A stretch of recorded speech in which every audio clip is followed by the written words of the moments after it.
Welcome in. Welcome here, any of you that are arriving. And also, I would like to welcome anyone who is just going to be viewing this at a later moment in time. So, those of you who have been here or have watched these recordings know that the pattern that I kind of use is kind of slowing down to arrive here. Welcome here. And I applaud you for this act of self-care. And taking the time to be here is a radical act of self-care, taking time in your day, wherever you are, wherever you be, to become more still, be more intentional about your time with yourself and what are you doing with the time with yourself. So thank you. I ask you to, if you're watching this, just to take a couple of deep cleansing breaths, and as you drop into this space, to check in with yourself. This is something you can do often throughout the day. I find as I work with clients that sometimes it's really helpful to actually put a reminder on your phone. And even if it's hourly, just a little ding or something, a reminder to pause and check in. And one way that I have learned how to do this in a really beautiful way was sitting in sanghas during COVID. And I was in these spaces with people from all over the world, and we would meditate. And before we would meditate, everyone would check in with what was moving through them at the time, and they would put it in the chat. So if you show up here and want to do that, or even if you're just watching this, just sitting with this idea that there is, so this is the thing to sit with, is there is, it's bringing awareness to what there is moving through you right now in this moment. So that may be, and it's interesting because you can notice that there can be two opposing truths at the same time. Like there is, let's see, if I were to check in with myself right now, there is depletion. I've spent several weeks now traveling, so there's some depletion, and there's also a lot of joy. The beauty of our globe, our world, is always extraordinary and stunningly beautiful to me. And so it's a joy to have my eyes witness such beauty, but there's also depletion because it's been 3 weeks of travel, and I'm finally home, got back late last night, and I'm so glad to be here. So there's depletion and joy. There can be anxiety and peace. There really can in moving through us. So you can ask yourself, what is there right now that's moving through me? And it kind of gives it some space. So rather than saying I'm anxious or I'm depressed, it's I'm a soul that is experiencing in my body, in my nervous system, these things. And it brings it into a perspective that is more aligned with truth. So I also am going to ask you to drop into a practice here with me for just a couple minutes, to drop in with a breath and allow yourself to if you're just arriving, we kind of did a practice of there is. What is moving through you right now? You can just sit and think about it. Like, I checked in and I said there is depletion and joy. And that can be a thing. That's a real thing. Two states of being can exist at the same time. And it's really lovely to give ourselves that space to be human and be both and. Now I'm asking you to just drop in a quick little practice, if you're safe, to close your eyes. Wherever you are, if you're participating now or watching this later, just close your eyes if it's safe, and just be with your breath without any need to change it. Just observe your breath in through your nose and out through your mouth. Just imagining that with every inhale, you are bringing in what is beautiful to you, what sustains and nourishes you. Just breathe it in. From 360 degrees all around you, just imagine all the most beautiful energies coming, seeping into all of your cells with each inhale, and with each exhale, just with intention, allowing all that no longer serves you. Anything that feels excessive or static, just release it and let it go. And just bring awareness now, as if you had a pool, a little pool in your mind space. That little pool, just observe. Is it still? Maybe it's kind of stirred up. Maybe it's a little tumultuous. That's okay. Just observing with no need to change it right now. And just bring your awareness to that pool as you breathe. And imagine that that pool is beginning to become more still. With your intention, your observation, with loving awareness, just still that water.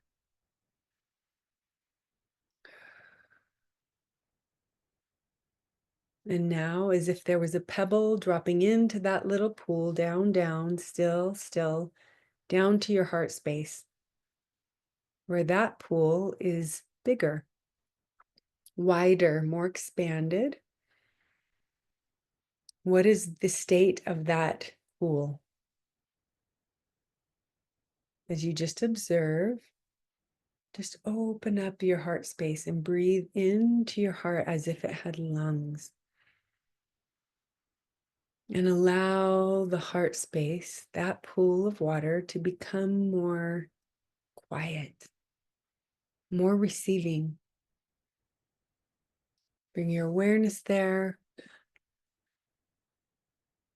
sitting, observing, holding space.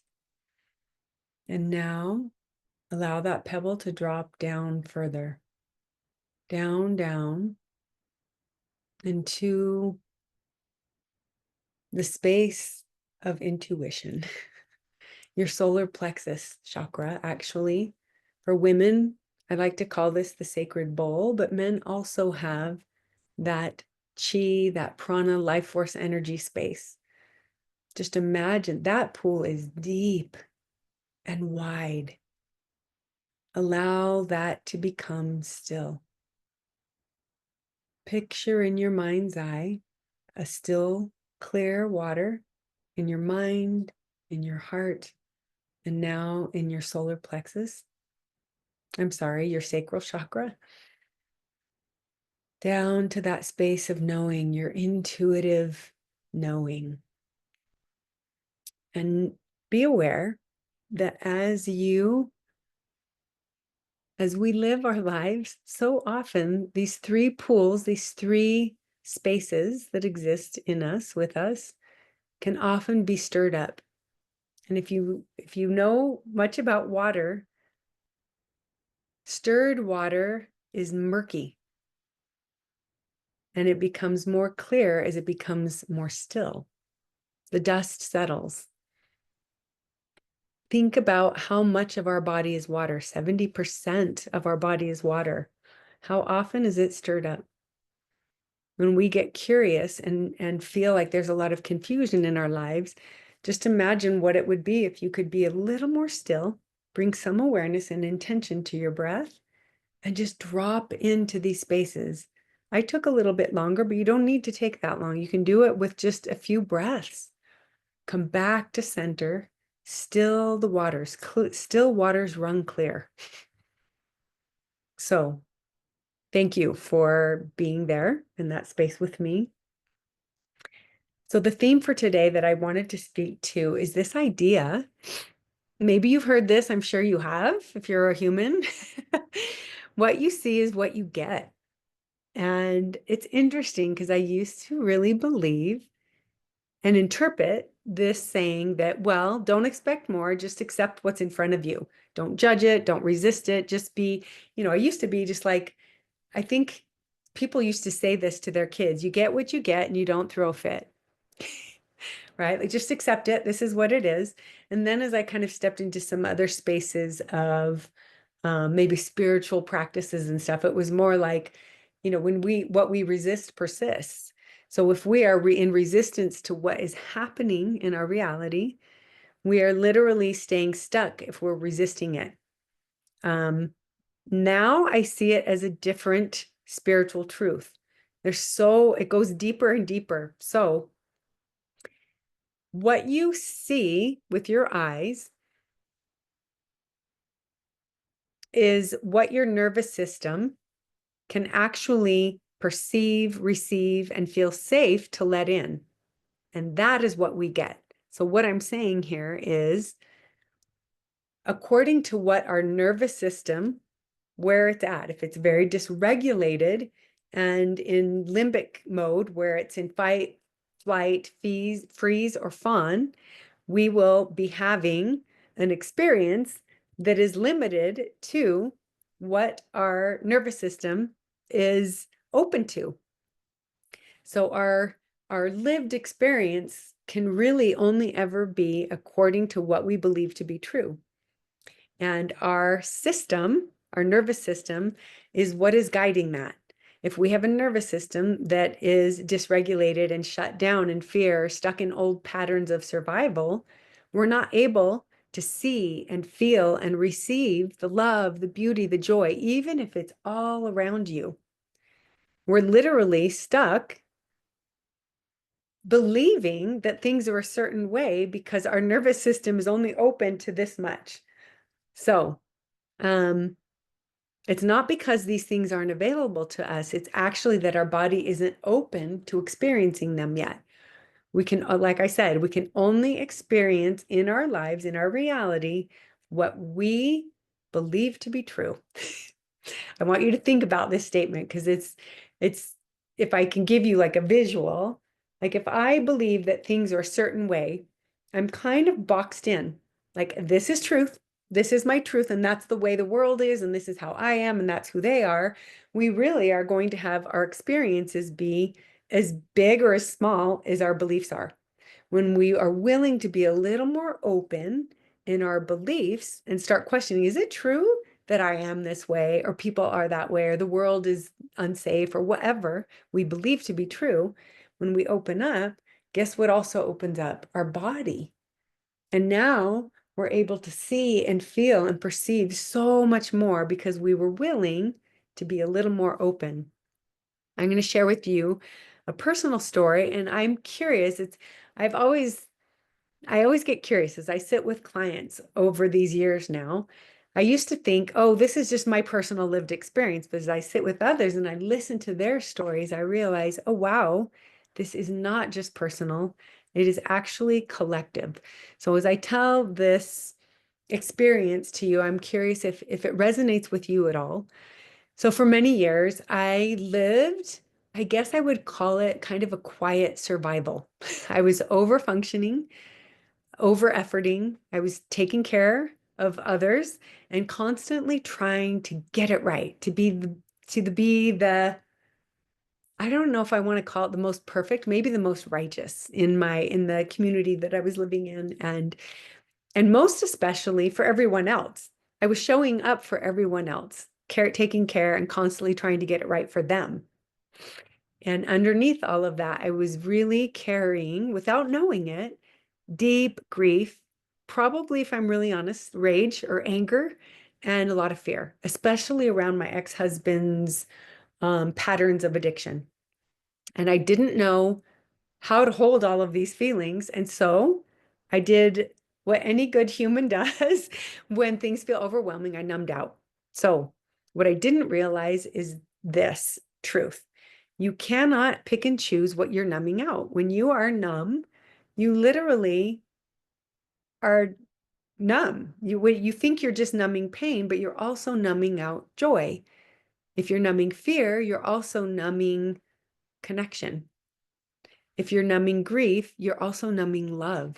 And I spent so many years numb. I didn't even know that I was numb. I just was functioning. I was kind of robotic and I missed so much beauty and so much life.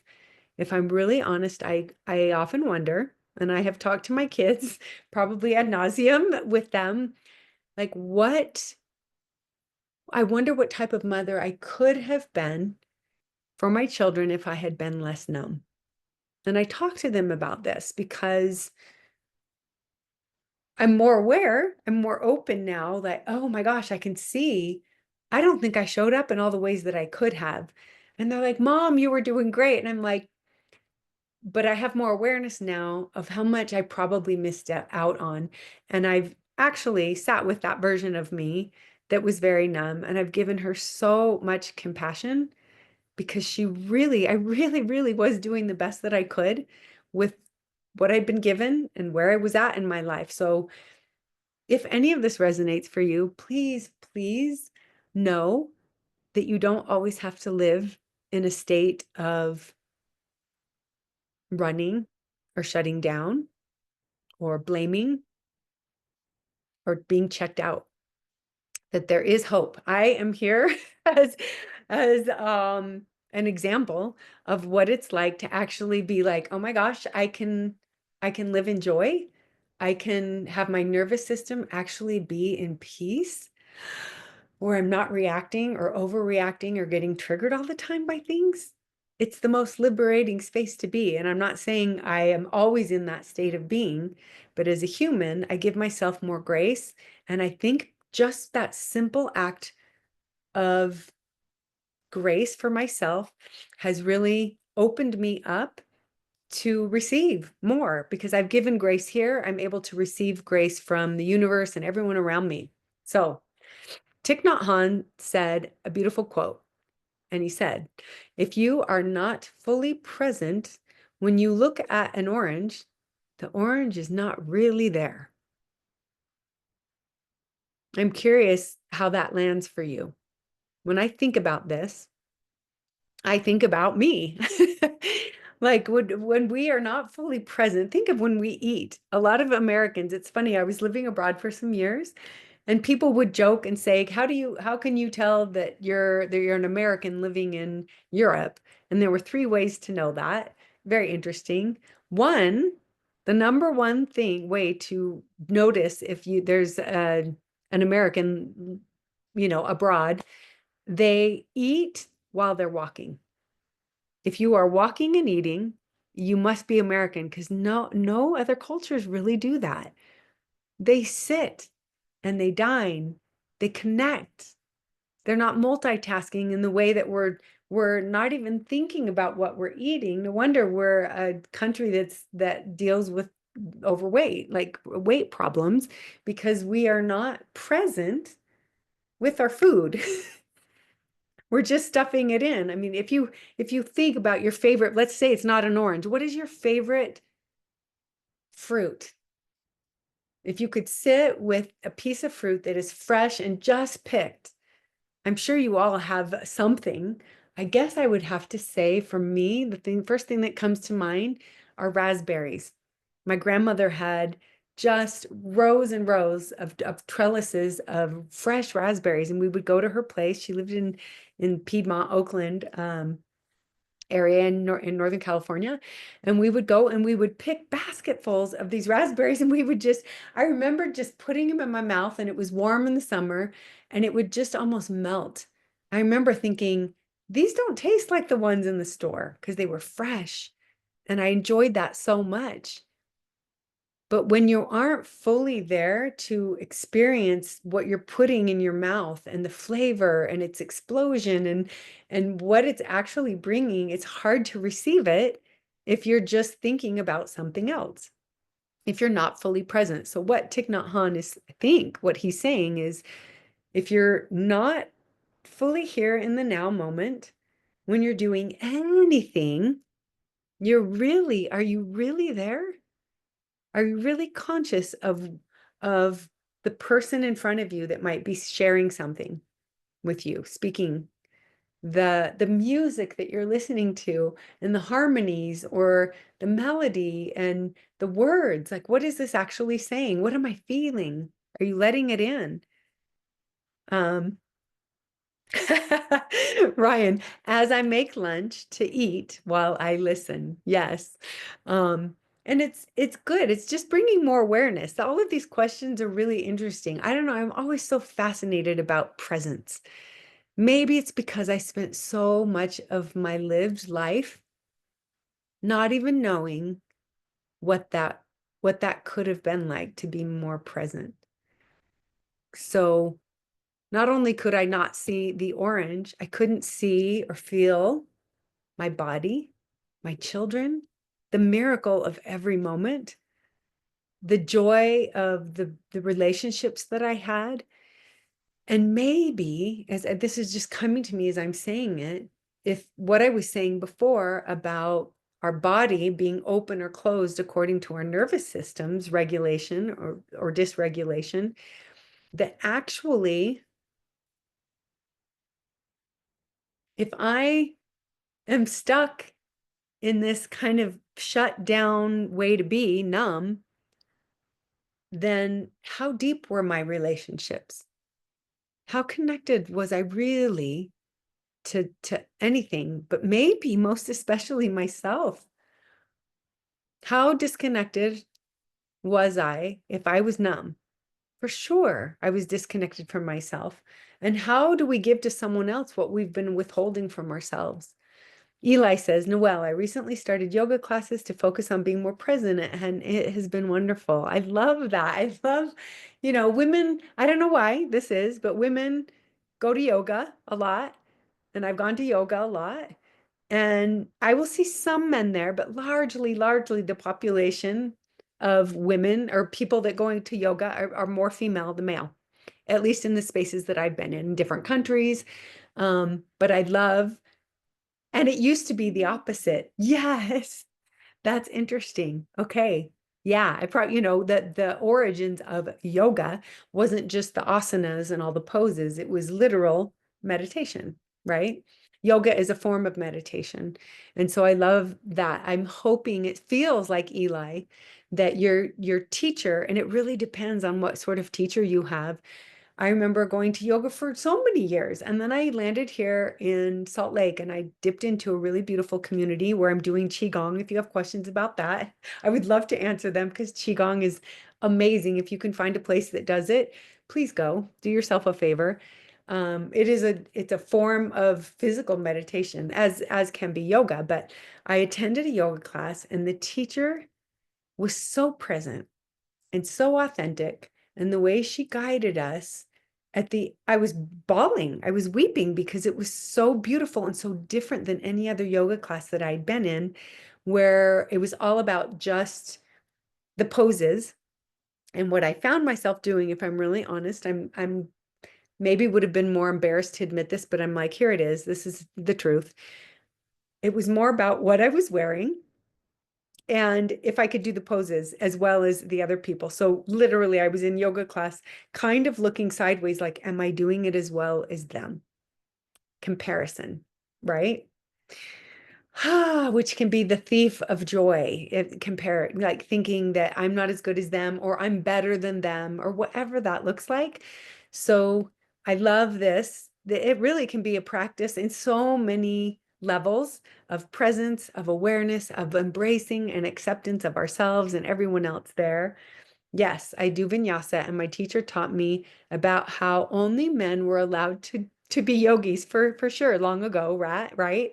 And now it's mainly women. Interesting. I'm one of maybe two or three men in all of my class.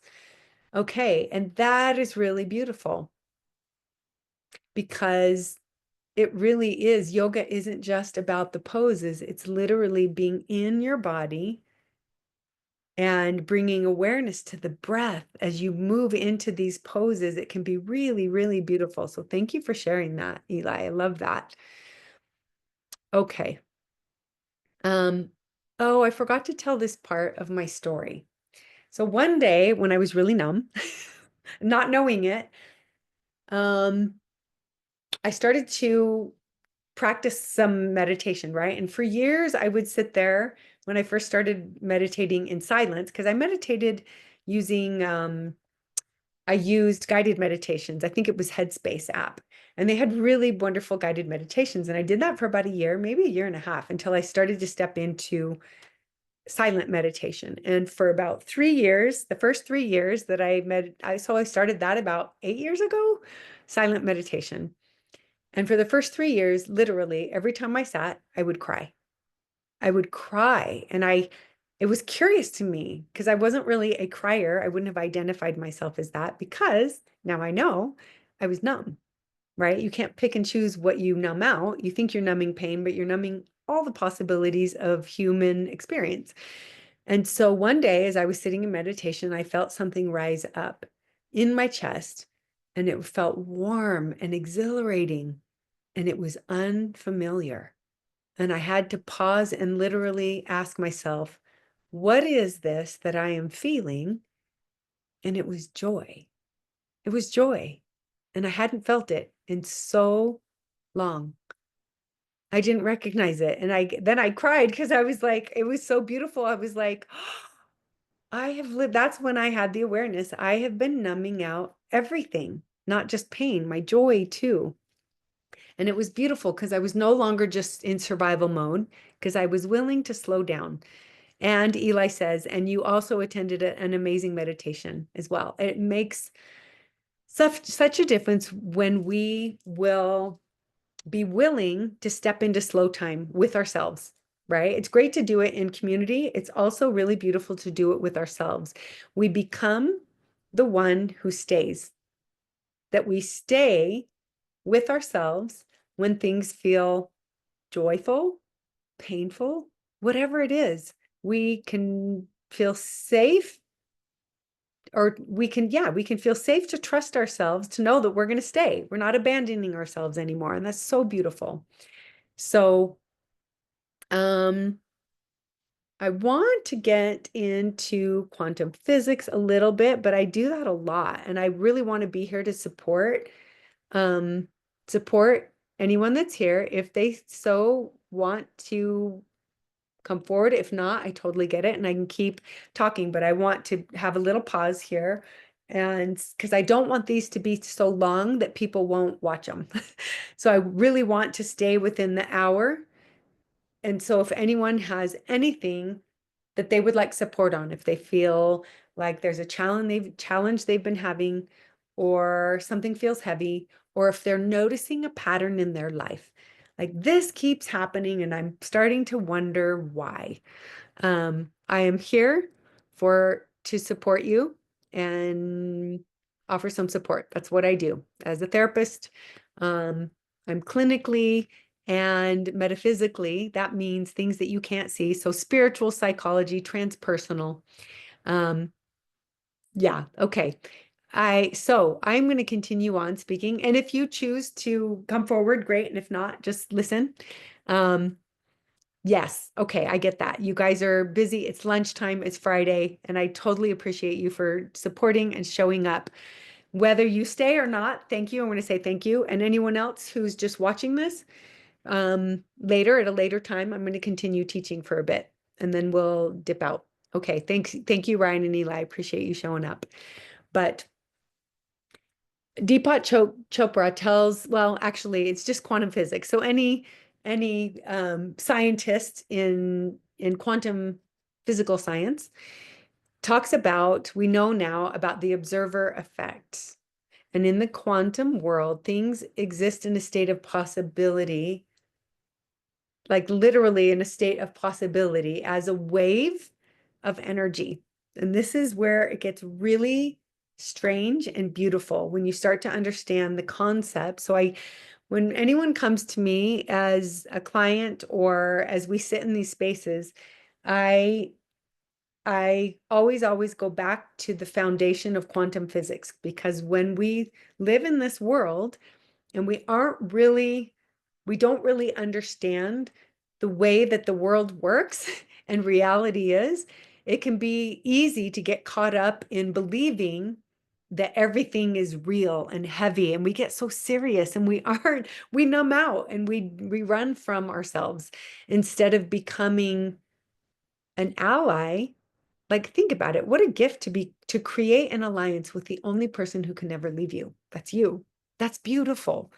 And it's radical, actually, because we never saw anyone doing that really. Our parents weren't modeling that. We didn't see anyone modeling staying with themselves, showing up for themselves, having boundaries, whatever I really don't like to call it boundaries. I think of it as like our noble threshold. And that can be very permeable or impermeable, depending on the situation or who's in front of us and where we're at any given moment. So, but really, let's talk about quantum particles, that our bodies are made up of tissues and organs. But what are those made up? Those things are made up of cells, and cells are made up of molecules, and molecules are made up of atomic, like atoms, and atoms are created by subatomic particles, which are quantum particles. And so in every quantum particle exists every possibility, and it doesn't exist as a particle as much as it is energy. Everything's energy. But those, the smallest building blocks of everything that you see in your reality is energetic. And it exists when it's that tiny as a possibility, a probability, and it's energy. And so it won't become matter until it's observed. And that is so crazy to think about. But if you think about this, these simple truths, that where our attention goes, if we're observing something, where our attention goes, our energy flows. So whatever we're observing, right, is receiving our frequency, because energy is a frequency, and frequency precedes form, precedes matter, what is.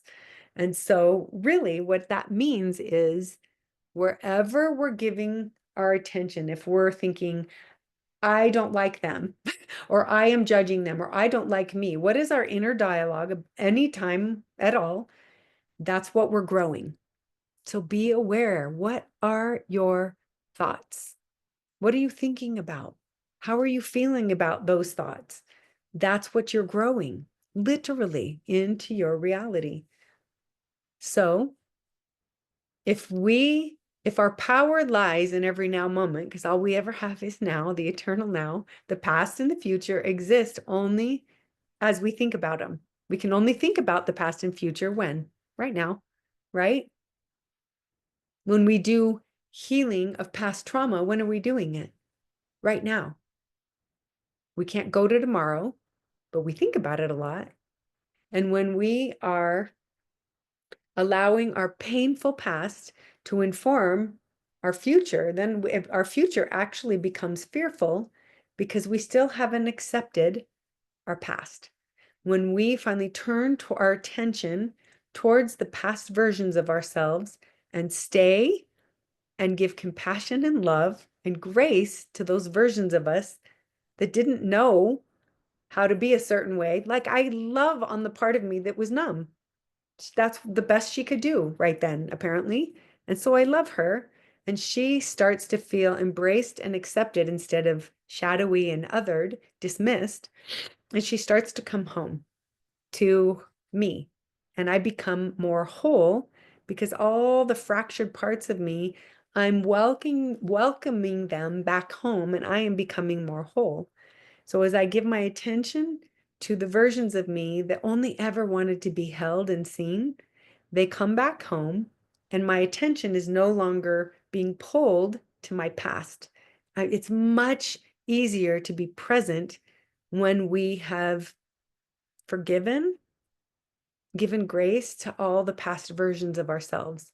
And when we do that here, isn't it easy to give grace to other people? We stop judging others because we're not judging ourselves anymore. Pay attention. When you are judging someone else, where does that judgment live in you?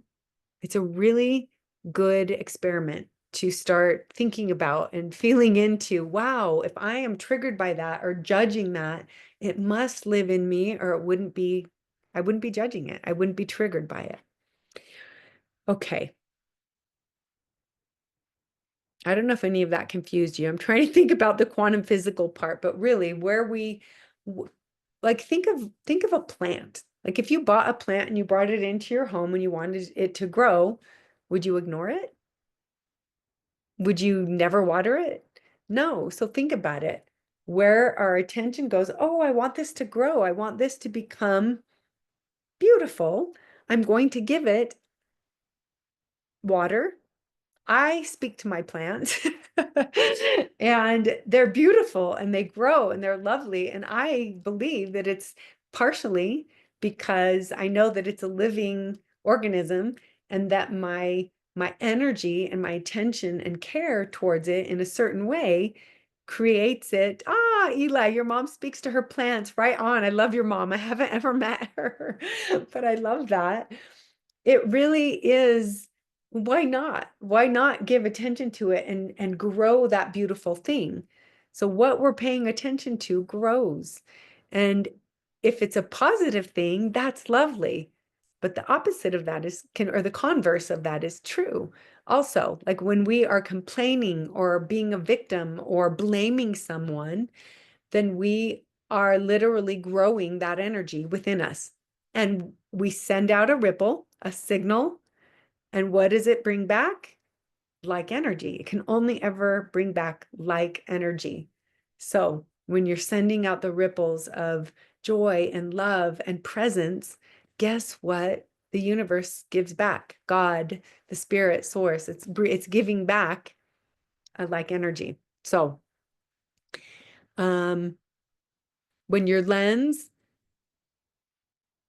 is muddy and like speckled with dirt or whatever, you're going to not see clearly all that is around you, all the beauty. When you start to clean up your lens and clean up your past trauma, you start to see clearly all of the abundance and the joy and the love all around you all the time. Eli says, there's a guy who says, when you feel useless, just remember you breathe out carbon dioxide for plants. So we are supporting them and they are supporting us, right? That's funny. Yeah, if you ever feel like you don't matter, just know that every time you're breathing, you're keeping a plant alive. Very good. I love that. There are lots of things like that. And our breath is really important, not just because it helps plants and it's this interdependency that we have on nature, right? But our breath, think about it. Our breath is something when we breathe with intention. It's the only thing that we do biologically that we can do with intention that also is done when we're not even thinking about it. That's the only activity that we can actually do with intention. We can't think heart beat, beat, beat. We can't control that, right? But we can be aware and control our breath. So that is significant because we can't breathe in the past. We can't breathe in the future. We can only breathe now. So it's the perfect bridge into presence. So if you're ever feeling anxious, a lot of people, I'll guide them into breathing, but if they're anxious, a lot of times it'll make them feel more anxious. And when that's happening, that is just a product of a nervous system that is so used to being dysregulated that the act of breathing it makes them more anxious or more whatever it is they're experiencing.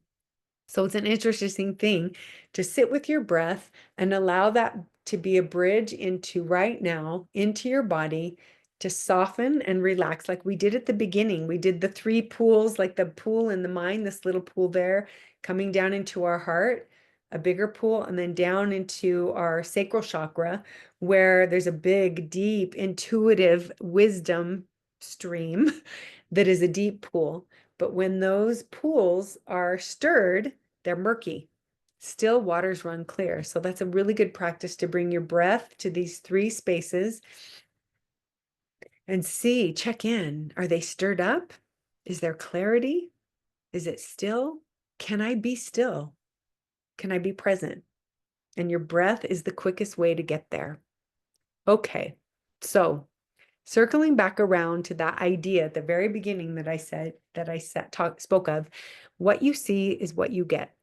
And it doesn't mean just like, oh, this is what I'm giving you, just get over it. This is what you see, this is what you get. It's more like actually what my awareness and what I believe to be true is really going to be the lens for how I see life, how I'm experiencing life. If I'm used to being closed down and really rigid, and I believe that things are a certain way, very black and white, then my lived experience will be very black and white and very limited, my limited view. If I start to open up my awareness and my belief system, like, well, wait, maybe that's true. Or is it really true that I am not safe, or the world is not safe? Or is it really true that I don't matter? Or did I just come to believe that when I was too young to know to question that? Wait, is that true? Or is that just fear speaking? So I have a few questions here. I'm going to speak them out. You can write these down if you're watching this later. Just listen, just sit with them if you want. But there's no right answers, by the way. It's just noticing and paying attention to what comes up for you. Where in my life, this is the first question, where in my life am I still seeing through the lens of protection and fear rather than presence? Where in my life am I still seeing through the lens of fear and protection, like a wall of protection, rather than being just present and observing all that is and allowing it to be, just be, bless it and let it be, even though this feels uncomfortable. I'm human and I'm meant to experience all of it, not just the black and white, just the whole technicolor experience of humanity, and to know that you're not alone. The second question, what have I been asking for that I might not yet feel safe enough to receive? What have I been asking for? Whether it's you're asking it to the universe, or you're offering it up, or you're wondering about things that I might not yet feel safe enough to receive. So you may be asking for something, but to receive is something very different. Receiving is a feminine energy, and it's something that we have been lacking in this culture, in the overculture in the whole world, right? We've been raised in a very masculine, wounded feminine society and culture that is starting to ask different questions, and it's beautiful. I love sitting with people who are starting to experiment with healing and balancing their energies in a more conscious way, not living as a robot and being numbed out. The third question, what emotions have I unknowingly numbed out? And what joy might be waiting for me on the other side? And the last question is, if I were truly present in this moment, what beauty might I finally see, feel, or even taste? Think about in every now moment, what would it be like to be really present with your breath, bringing awareness to, oh, this tastes so good, or oh, this music is so beautiful, or oh, this person, they are amazing. In all of their humanity, they are beautiful. Whether we deem it good, bad, ugly, right, or wrong, it doesn't matter. There they are. And that's beautiful with a capital B. Every one of us has something to offer and bring, whether it's just the carbon dioxide for plants.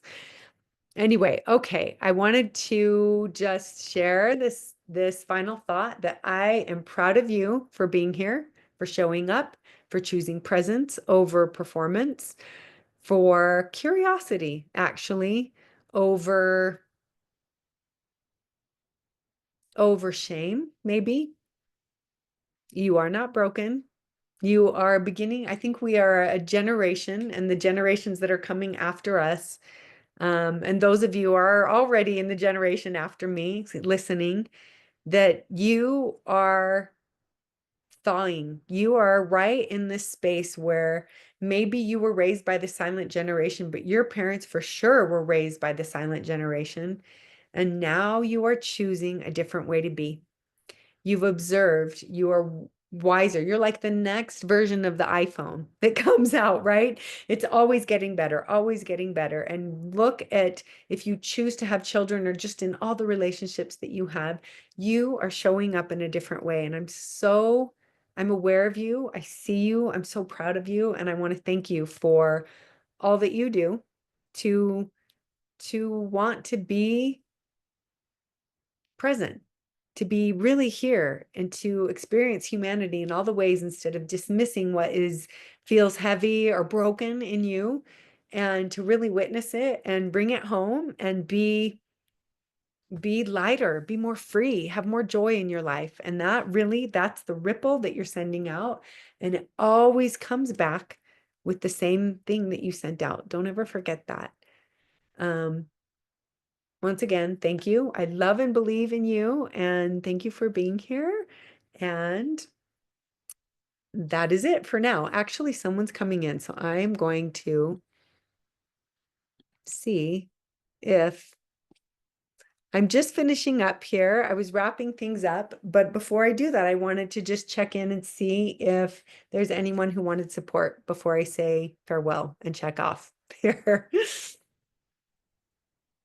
Brian. Yes, I made it just in time. Good. Okay, cool. Yeah, I wasn't Um, aware if you were gonna come back in or not, but welcome here. What, yeah. Um, what's moving through you? How can I help you today? I would like some insight. I've been trying to work with recording, talking to myself about certain situations that are going on, and then trying to be able to listen to coach myself through it. Hmm. Um, just the beginning part of processing that was challenging because I was being judgmental at just the thought of doing the exercise. So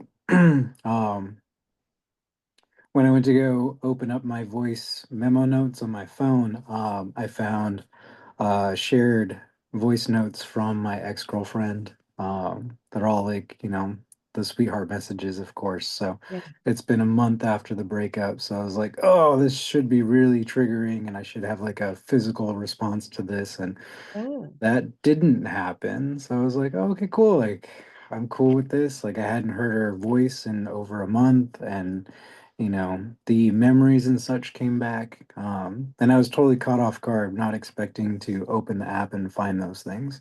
So, I was able to delete them. I had to go through a few. One of them that stuck out the most, um, that I'm still processing, and this is part of the being able to record myself talking to myself and listening to myself part where I was discussing one of the recordings was of her a year prior to us dating. Um, she recorded herself talking about her what a day would like be like with her future husband. And she had sent that to me because she said that this is what I feel like when I'm with you. So Wow. feeling all that all over Yeah. again. It was like, wow. So, Yeah. having that conversation again with myself and trying to be the coach for myself through that, it's been interesting. Like, I'm over the judgment aspect of it. I'm over the cringe of having to listen to myself complain about my problems, but honoring myself of being open and vulnerable to it. And really trying to seek a better perspective, have that third party perspective for Hmm. myself, Hmm.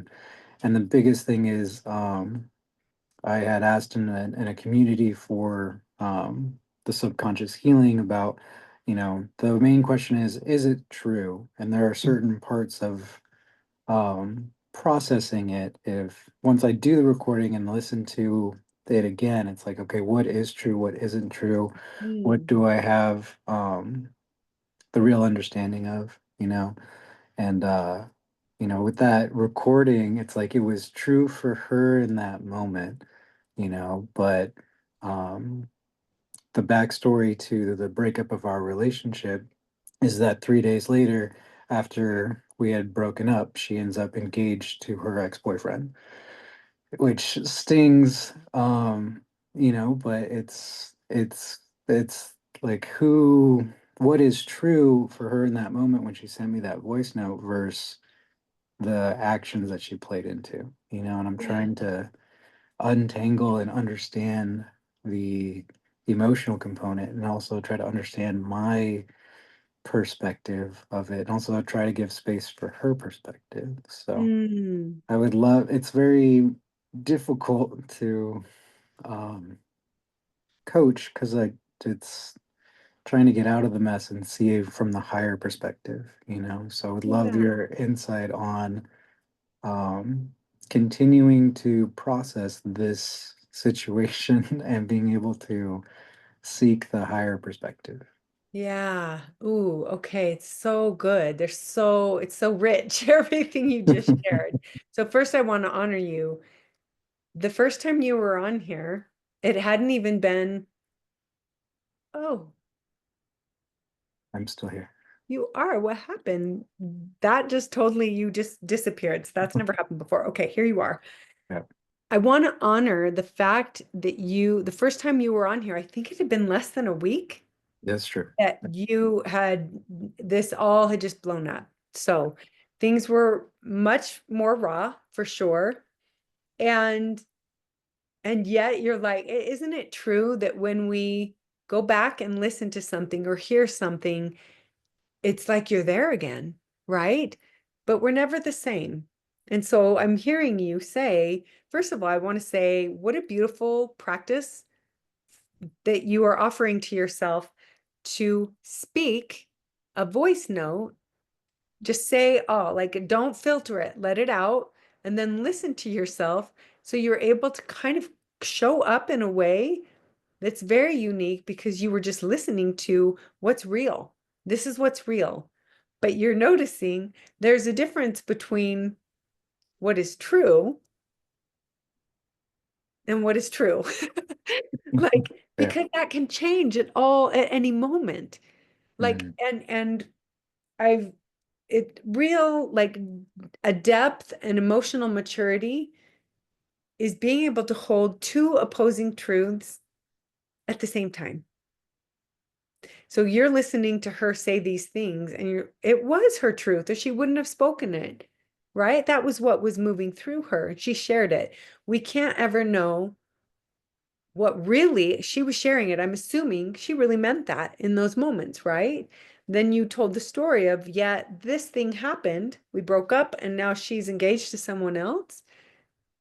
Okay. I guess one of the questions that is so, and maybe you've already asked yourself this question, what am I making her experience, what she is living through, how am I making that mean something about me? She Mhm. was speaking those things to you, yes, and she felt it. And you were both in this thing, and we change. We're always changing. Look how far you've come in 1 month, Yeah. right? That's huge. I mean, I'm holding up a mirror here to say, can you see how far you've come? You're willing to listen to yourself, and you're like, oh my gosh, I'm listening to myself complain, but you're aware of it. You're turning towards the versions of you that only ever wanted to be seen and observed and heard and held. That's how you're doing this. Everybody has a different way. Some people will journal. I love that's very creative. Anyone watching this, I hope you listen to Ryan. What Ryan has kind of taken on is like, oh, this works for me. And when I'm speaking it, I can listen to my emotion.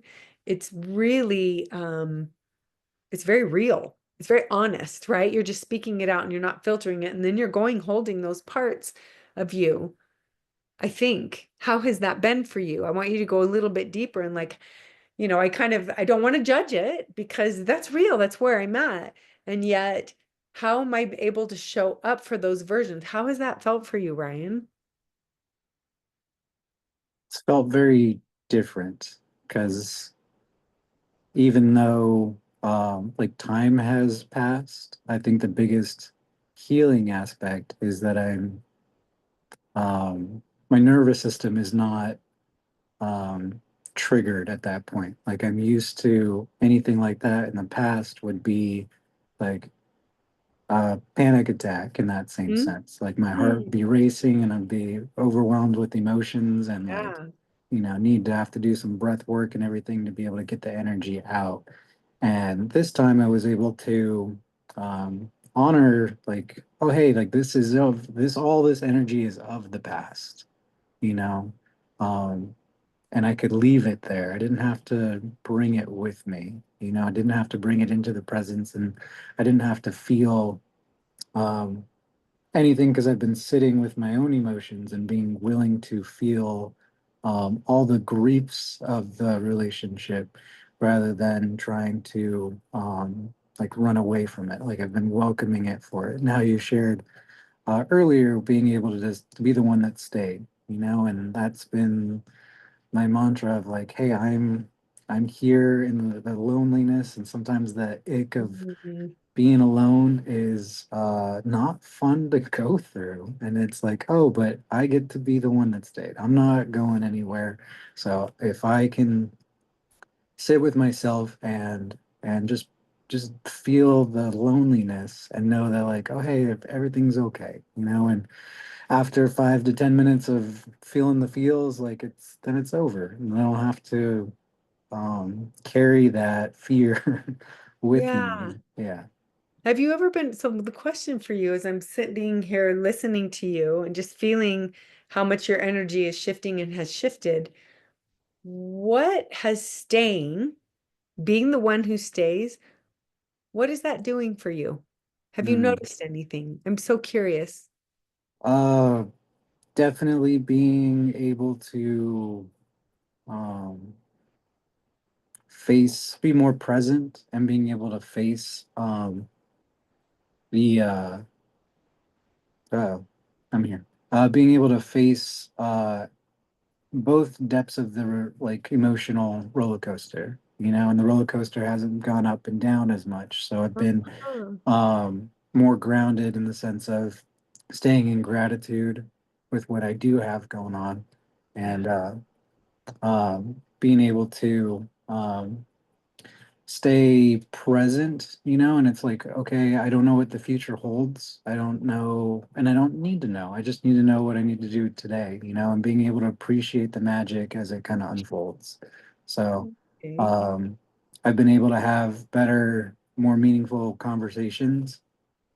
People just, open up to me. I was on a hiking trail yesterday and I just, listening to a good audiobook and then pause it as I pass somebody and engage in conversation. And they're just like, oh, hey, like, chatting everything up and finding out that they're local and that they have been going up the mountain, the same trail for the last 20 years, and they've seen the entire city change. And it's just fun to be able to walk the path and like actually be present to get to know somebody. And then it's like, okay, like see you next time kind of thing. So Yeah. it's Now one of someone, the, yeah. yeah, I- it's definitely a different energy where those that I can be around, I can be more engaging with. But Okay. I love, there's so much that's coming through here. One of the things yeah. that you said that got my attention is when you were listening to this, you brought awareness to this is an energy from the past. Mhm. And that's so important to recognize that when we feel pulled, literally, energy will pull us through our thoughts and our attention back to places that aren't now. Yes, that happened. And you staying literally is creating acceptance of what Mhm. happened. Yes, that happened. And this is so vital. I'm like, I'm so glad to hear this. And anyone that's listening, it's such a good example to hear a man saying that he's experimenting with staying with himself. Women are more likely to do it just because women are more feelers, right? They'll feel, and it's not across the board. That's a sweeping generalization, right? But there's a lot of truth in that. We are more likely, I guess I should say, not all, but more likely to kind of sit with ourselves.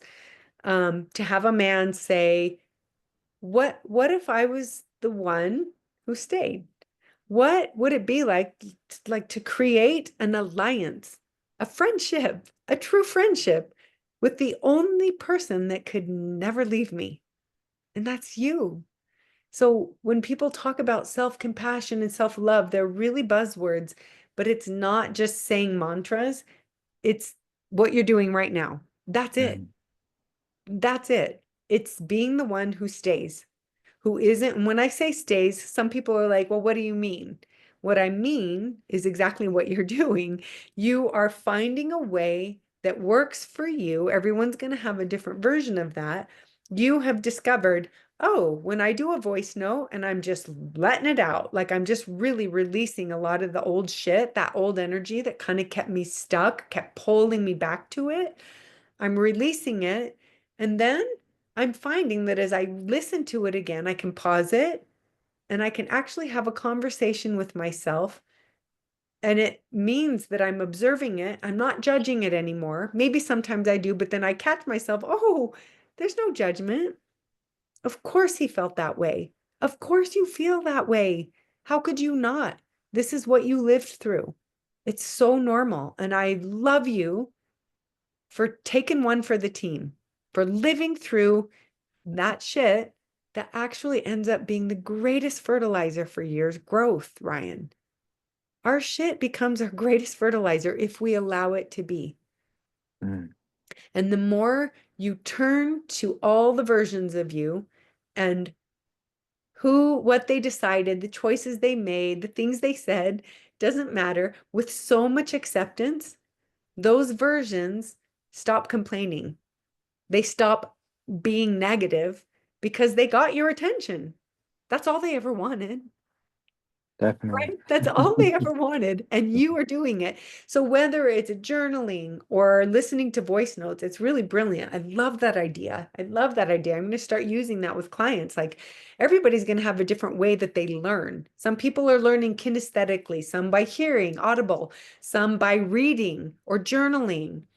Everybody's going to have a different way. You have figured out a way, one way, and there's probably multiple. I don't think we're all just one way Yeah. that is working for you. Some people will pull cards, will use tarot and kind of, throw it out there to the universe, ask a question and see what arrives.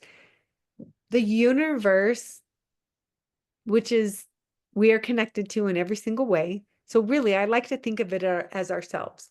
We are always communicating with us in some way.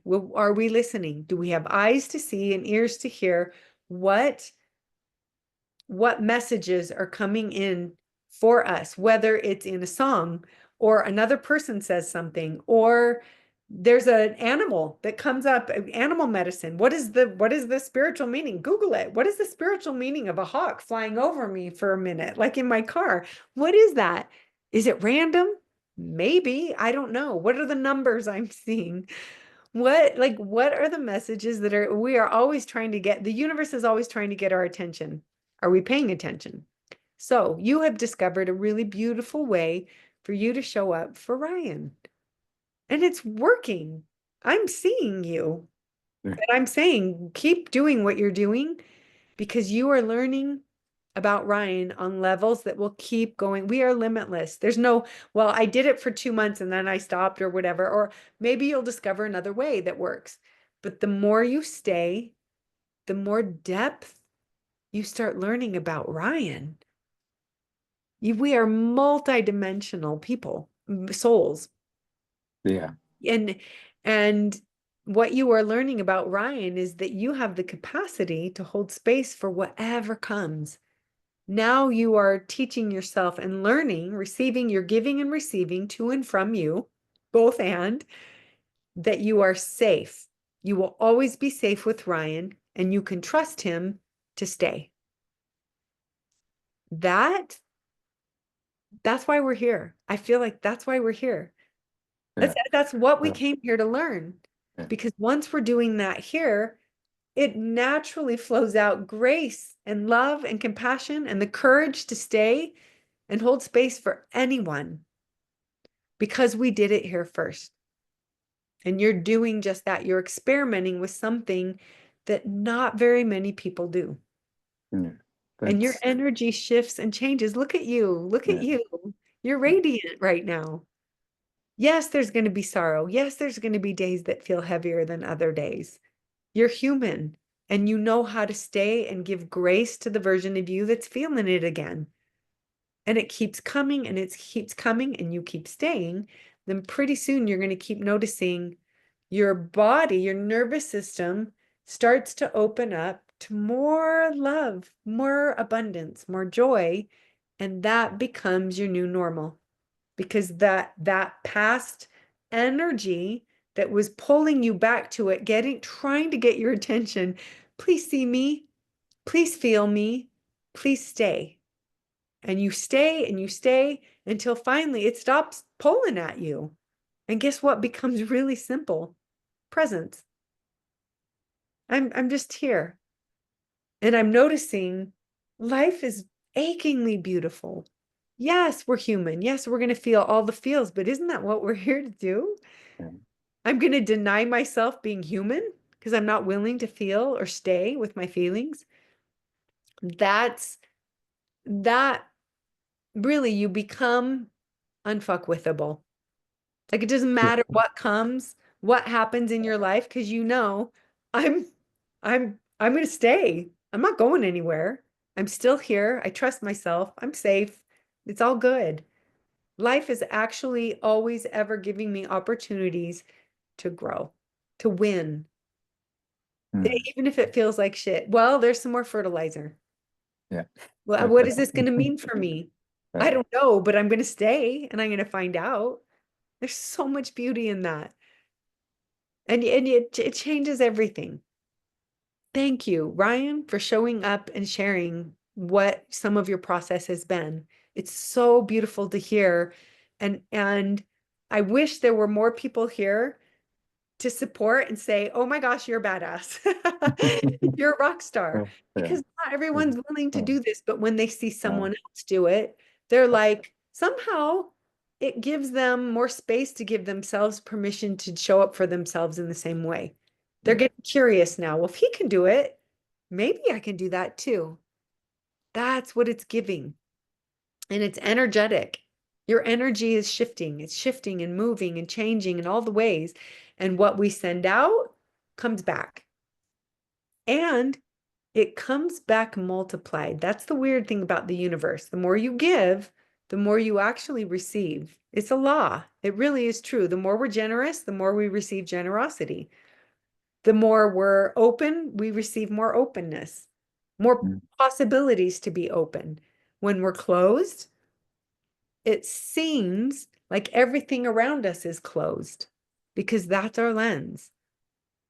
So you are experimenting with something that very few experiment with, but you're doing it and you're learning, oh my gosh, this actually it's changing me. Yes, it's not easy, but were we here?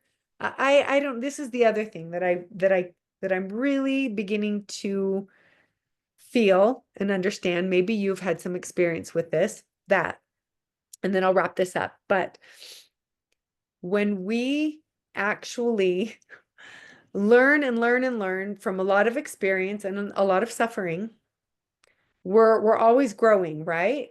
Then we get to a point where we say, is it true that I must suffer in order to grow?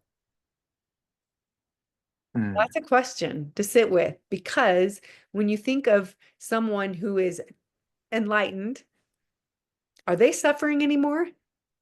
It's not that they're not human.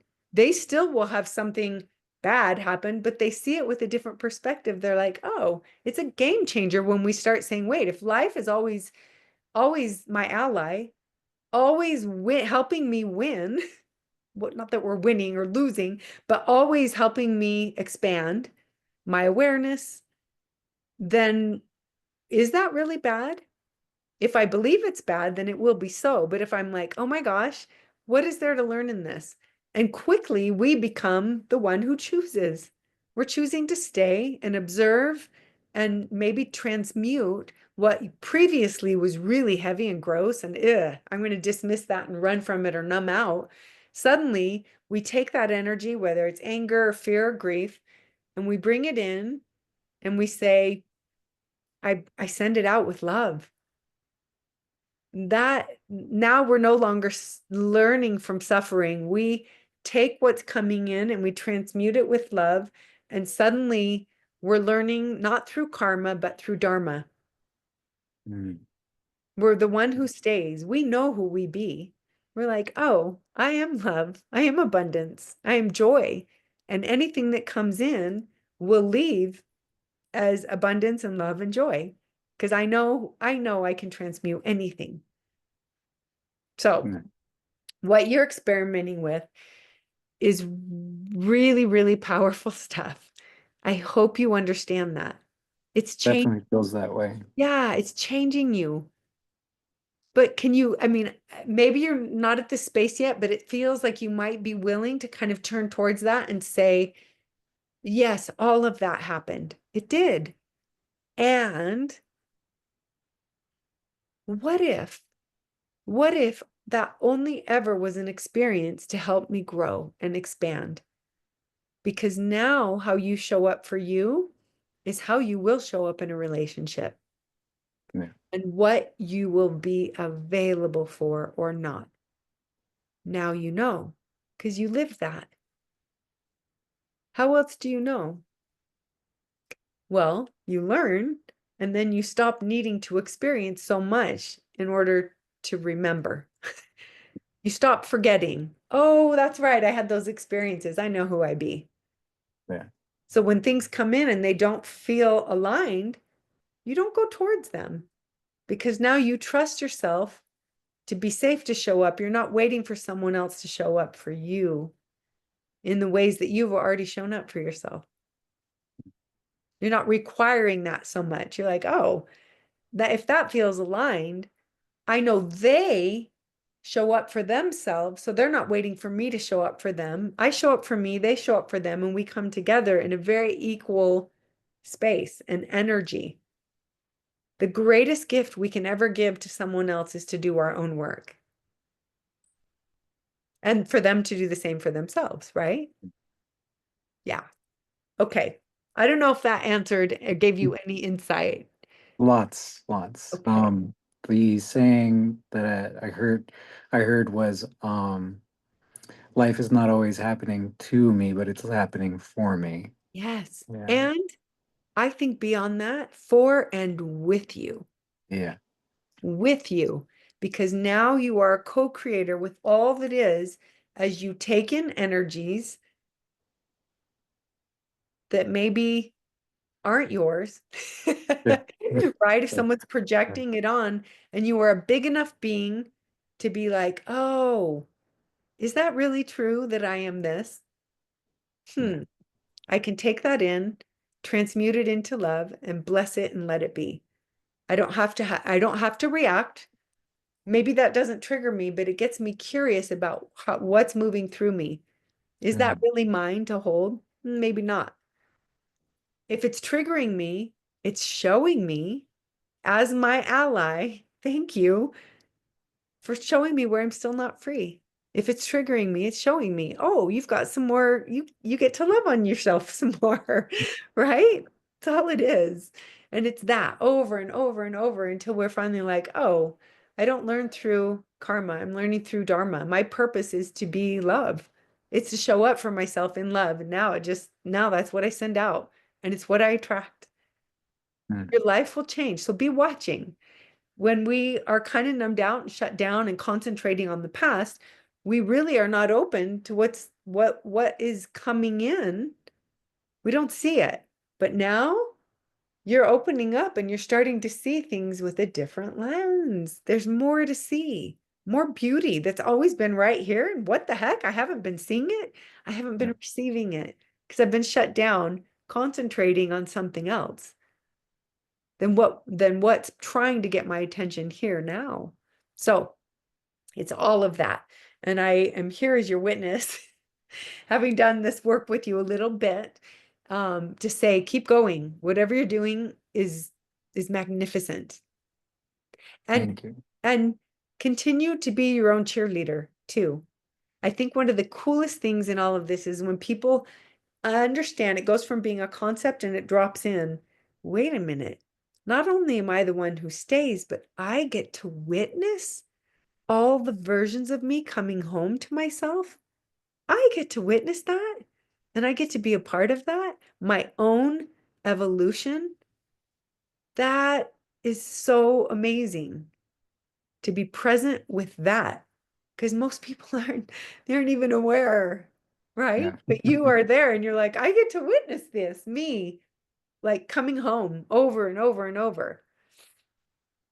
So beautiful. Thank you for sharing. Thank you for having the courage to show up and speak your truth. I love this. I hope everyone in the world gets to watch this somehow. I Me don't know. too. Yeah. I put Yeah. it on Yeah. YouTube and I hope that it goes viral so Yeah. people can say, wait a minute, maybe I could try that too. Yeah. Maybe I could be like Ryan. I love that. Thank you. Really, thank you Yeah. so Yeah. much for showing up. Yeah. Much, much appreciated. Okay. Thank you. Do Thank you you. feel complete for today? Yeah, no, it's been awesome to honor, and I do appreciate the insight on being able to be more of a cheerleader for myself, and Yeah. it's just honoring the process, Yeah. and it doesn't even feel like a month has gone by. It feels like a lot longer, but Yeah. um, Look, because you've yeah, come so far. yeah. But it's if this is how far I've come so to this point, it's like, okay, what's next, and Right? I'm hungry for and curious of what's next, and Good. Stay hungry and curious. yeah. Stay Yeah. curious, like always be. And I'm sure you've probably studied Byron Katie's work on Is It True? Right? The work. That's, she calls Yeah. it the work. I think that's her first book about Mhm. this whole process of, is it true? Is Mm, it true that I am not enough or that they are this way? Is it really true? Those are the first two questions. And then the third question is, if that is true, and I believe it to be true, how does that make me feel when I mm, believe that? And the fourth question is, do I want to feel that way? Who am I when I'm feeling that that's true? How does that show up in my body? And then that last thing that she has you kind of twist it. Wait, is do I believe that they're that way, or maybe it's me that's that way, that I get to go deeper and question, like sit with myself instead of kind of projecting that what I believe to be true onto them. It's such powerful work when you're curious about, is that really true? Then your beliefs go from here to here, and anything's possible if you believe it. If you're believing this, then you stay right here. This is what we're here for, to expand and grow and be curious. Why not? yeah. So, okay. Thank Thank you, you. Well, my dear. I thank you. appreciate you so much, Ryan. You're a Thank you. lovely human being and soul. Thank, Appreciate you. thank Okay. you. Ciao to Likewise. everyone watching. And next month, June, I don't have the date. It's like the last Friday in June, I think, is when we meet again. Okay. Thank you.